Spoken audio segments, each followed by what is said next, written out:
My guest today is songwriter Brent Kirby, one of Cleveland's busiest performing artists. With a pandemic and venues closed all around us, I was curious to find out how he's making the most of this time. His answers didn't surprise me, but they're well worth listening to. Hey, welcome to Charlie's Open Mic. My name is Charlie Mossbrook. On today's show, we do have songwriter Brent Kirby. We sat down and talked for a while via Zoom, and a lot of what he had to say was really insightful and well worth listening to. So please do stick around, but before we get to that, let's listen to his music. Hi, I'm Brent Kirby. I was very happy to talk to Charlie Mossbrook just about being a musician in the COVID-19 era and everything that we're going through. This is a song that's kind of gotten me through, and hopefully you connect with it. It's called Better Days.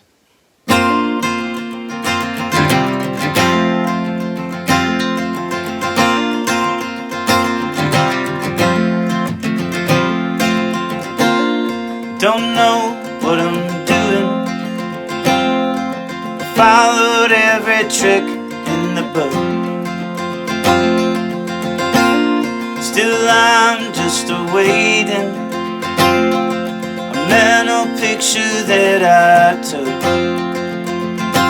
There'll be better days, better days.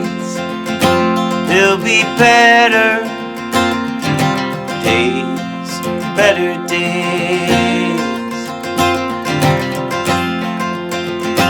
I can hold it. I feel shaken, distorted, mistaken. There'll be better days, better days. There'll be better days, better days.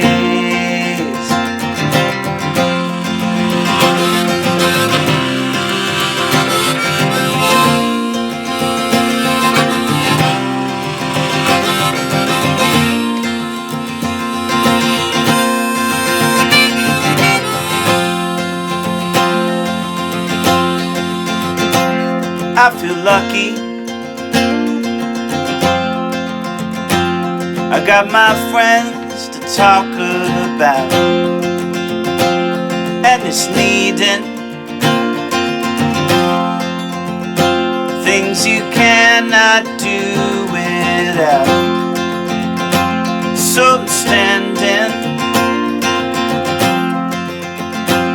with my back right to the wind.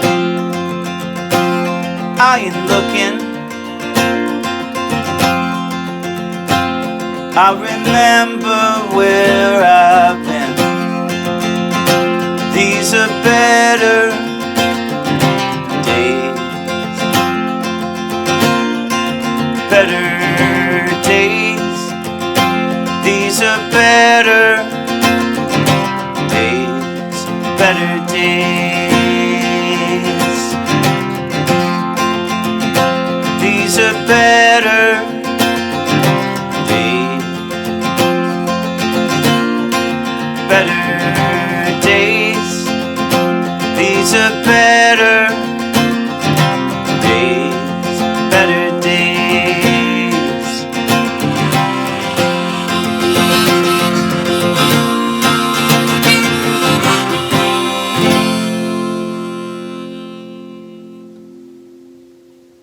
Thanks so much. So today we have Brent Kirby with us today. He normally runs Brent Kirby's 10 by 3, which is a songwriter showcase that happens every Wednesday night out at the Brothers Lounge. He is also probably one of the hardest working musicians in town. You definitely work as much as anybody I've known in the music scene, and not only with your own career, but giving other people opportunities. You want to back us up a little bit and sort of tell us about your origins? You come from Wisconsin. When did you come to Cleveland? 2001, I moved to Cleveland, and that was via Wisconsin, via St. Louis, via Nashville, via Chicago. and then ended up in Cleveland in 2001. So it's coming up on 20 years that I've been here. Now, after Nashville, Chicago, and St. Louis and Wisconsin, what made things stick here in Cleveland? I grew up, outside of Milwaukee, which is a medium-sized city on a Great Lake, Hmm. and it's very familiar to Cleveland. I felt kind of at home here. It felt like the topography was kind of the same, and the feel was kind of the same, and yeah, different ethnic neighborhoods. I mean, it just kind of felt very similar to me, and it was still Midwest. It wasn't East Coast or West Coast or anything. So I think that I made friends and immediately got involved in music, and that really kind of helped me feel grounded and start to get some roots. With a 10 by 3, so I'll describe this a little bit for viewers who aren't familiar with it. It's an a songwriter showcase, and you allow the performers two originals and one cover. Well, there are three songs. Each Okay. performer does three songs, and two are required to be original. And the third can be an original or a cover, depending on the artist's choice. Okay. What I found is that some people have cool covers and they want to play those, but I didn't want it to be about covers. Hmm. It also offered me an opportunity for theme nights, to do certain artists without moving from those rules necessarily. It offered. I think it just offers a little bit of uh, just a different opportunity for other people's songs to be heard too, which I think is an important part of being a songwriter, is learning other people's songs too. And I didn't want to dissuade that, but I wanted it to definitely be about original music. Yeah, absolutely. I have a strong belief that we learn songs of the masters to better master our own craft because Yeah, they knew what they were doing. that sounds like there should be a TM after that quote or something. So let's jump into our modern situation here. So Yeah. you being somebody who gigs as often as you do, 2 months ago, tell me what happened. The shutdown happened, and I was driving home from school, and going home from there, I realized, oh, wow, this is all going to be gone. I think it was that night I had the New Soft Shoe, which is a Graham Parsons cover band that I play in, and we were corresponding, and we had decided to cancel that night. And from then on, it was, yeah, everything had been shut down and canceled. Yeah. And how have you personally adapted to it? Have you been doing a lot of streaming concerts? Any streaming concerts? I've been doing the ones that have kind of been presented to me. I haven't been doing them on my own necessarily. If different series people ask me, and I've helped out with some other organizations to help them deliver series. And yeah, I kind of hold up. I think I kind of felt like hunkering down and just getting out of the way for a little bit. I think that was my tendency. I realized that I've been working so hard that the break was kind of welcome, to be honest. I can see every once in a while in life you look for a reset. Yeah, I think this is definitely that for me, and so I've just focused on being around the house and working on my music in my basement, music room, and going through all my equipment and seeing what works and what doesn't, and trying to just fix things or get rid of things or buy the new things that I need. Just trying to fill in those blanks a little bit more and trying to move something that doesn't work into something that does work for me. And just so many to-do lists around the house that I've had for years that I just I've finally been able to get to as well. To me, I write. I'm constantly inspired. I haven't had a problem being able to sit down and write when I've needed to. But a big part I think that I found, at least for myself, is that I have anxiety when things aren't where they're supposed to be, or if there's too many things that are disorganized, or I find I'm actually more creative when things are kind of in their place, because I don't have to think about that, and that lessens my anxiety level, and therefore then I'm more open to the flow of songwriting. So a big part of this whole process is this time has been trying to get those things off my plate so I can really focus on songs. But yet again, I've just been writing songs too the whole time. So uh, it's a strange thing. I don't necessarily know uh, who I will be at the end of this. It's an interesting thing. I think we're all going to be changed in some way. Funny I think where it's different. I think it's different for everybody. I think everyone functions differently, and I can easily function, uh, perpetually in a kind of a survival mode, where I can get things done when I need to get them done by, and I can manage those tasks and multiple tasks at the same time, and manage multiple things, and still, play 3 gigs a day or whatever it is. hmm Um, but I think I was really looking forward to, like, as soon as this all happened, I think that's what I did was I kind of hunkered down and said, okay, here's an opportunity to kind of get some of those things away from my anxiety in a way. I don't know how else to describe it. Well, and reset with family too, and just being around, being present. Like if I'm playing 3 gigs a day, a lot of times I'm leaving at 9 and I'm not back till 1 a.m. in the morning. And that doesn't lend much to, connecting with, my wife or my kids, or, even just myself in ways.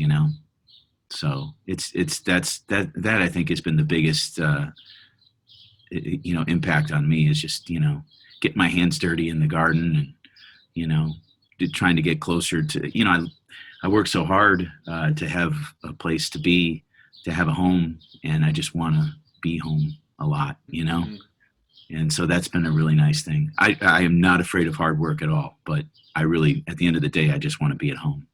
Well, we're now in a place in history where we get to be at home, and if we can figure out a way to make that work for us professionally, then for me the biggest struggle is that my wife's always home right now. I am now evolving to be able to explore my creative process while she's sitting in the next room or Yeah, I mean, I have a 3-year-old and 11-year-old, and it's really hard to write during the day.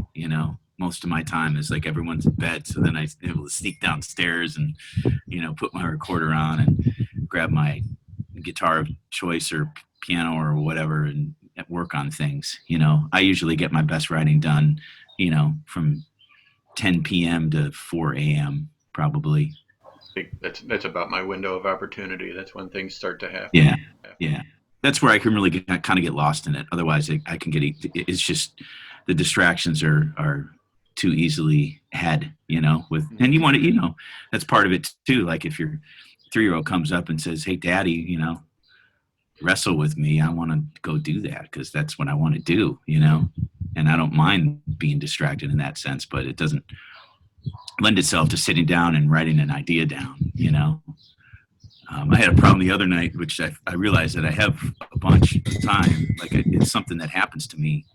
Um, but I had a muse within a muse. So I was writing a song, and then all of a sudden, I'm sure you've had it too, where you have a whole nother song come in to play. And it's like, all of a sudden, it's like, where do I put my attention now? And I realize this happens to me a lot, but I run so fast that I don't think about it sometimes. Um, but it's just self-realization, trying to really get better at the craft, but then also kind of just figuring out how to manage those ideas and that inspiration so it's captured, so it can be worked on, so it's not lost. I think it's a really important part of being a songwriter is being able to capture that muse when it happens, but also be able to function in life, at least for me. You being somebody who presents an awful lot of people through the 10 by 3 and other opportunities, has there been any performers locally, regionally, nationally, globally doing providing online content that has really turned your head and turned you on, and somebody who is doing stuff that maybe you want to possibly emulate or that you're just really enjoying? I think the virtual shows, Cleveland, the CLE, are great. I think overall, seeing big rock stars and all sorts of stars and songwriters in their living rooms with their families is really been the most treasured thing that I look for. to me, it personalizes the whole thing. To see them in their element, to see them in their surroundings, where they're most comfortable with their family, and I just think it's a really personal thing that we probably wouldn't have gotten to see had it not been for this, us being pushed into that type of corner. Me personally, one of my highlights, honestly, was the work you and Ray did together. To me, that was really that we were able to do that was really a great thing. I love Ray, and I think he's an amazing songwriter. And NPR, the applause, Idea Stream Applause, that's on NPR, is just really quality. And everyone worked hard on that, and that was something that I think all of us came away with thinking that, yeah, we really did a good thing here. So that was really enjoyable for me, and that gave me a good, that happened pretty early on, and so that kind of gave me something to get up to every day. We were having meetings probably 4 times a week, 3 weeks before that, trying different things, and we all worked really hard on that. So I agree, that was something that was really meaningful to me. I think that I've thought an awful lot about it, but I do feel like we're going to have a musical explosion of sorts. I feel like there's going to be an artistic explosion. I feel like if you lock a bunch of songwriters and creative people in their houses, they're probably going to do something amazing. And so I do feel, on the other side of things, we're going to see a lot of great music and a lot of great emotion and a lot of great just output of people, intellectual output. Mm-hmm. And I'm really excited to see all that, and I do hope we can get back to doing what we were doing sooner than later. But we do need to be careful too. So I don't know.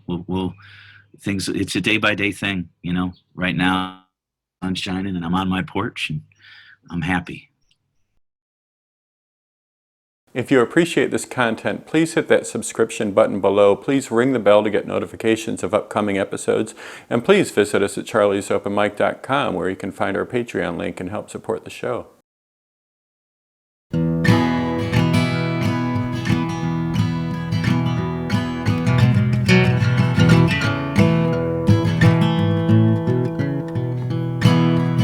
Out on the porch, late on a summer's day, we gathered around and watched the children play out in the yard, just like our former days when we were young, on Hemlock Hill.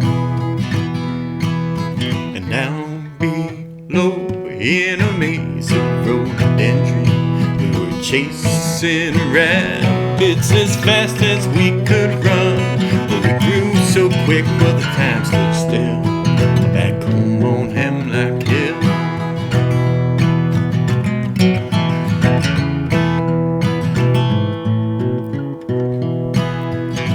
We never thought that we would grow up and be parents to our own. No rabbits caught, but we could count each hair as years roll by, slowly age and say goodbye to a time long gone. I remember well, back home on Hemlock Hill.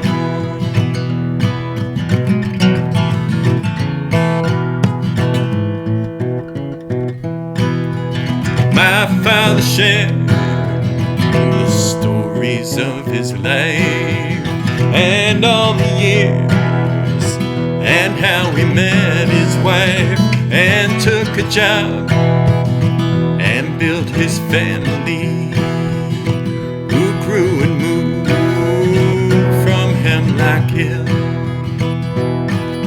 Now every summer, like pilgrims, we arrive across the state, and around the lake we drive to a time long gone. I remember well, back home on Hemlock Hill.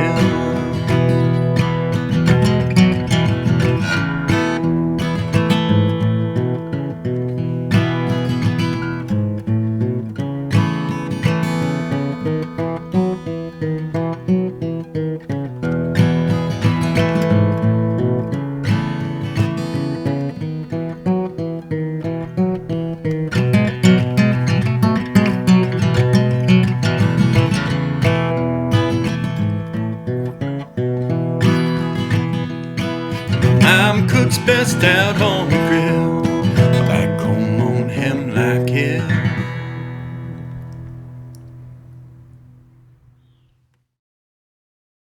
Thank you for watching the show today, and thank you to Brent Kirby for taking the time to talk to me via Zoom and sharing a little music with us. Please hit that subscription button down below and ring the bell for notifications of upcoming episodes if you appreciate this content. And you can always find us at charliesopenmic.com. We'll see you next week. Thank you.